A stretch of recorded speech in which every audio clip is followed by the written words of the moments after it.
Welcome. So today I am with Huawei P40 Lite E and I'm gonna show you how to turn on the autocorrection on this device. So let's start from open the settings, then we have to move to the system and click to the languages and input, and now you have to choose your keyboard, and in our case this is the SwiftKey keyboard.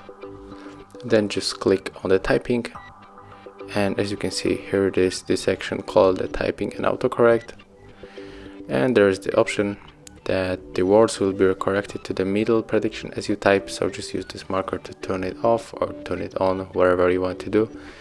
And yeah, this is how it looks on the Huawei P40 Lite E. Thank you for watching, leave thumbs ups, comments, and of course subscribe to our channel.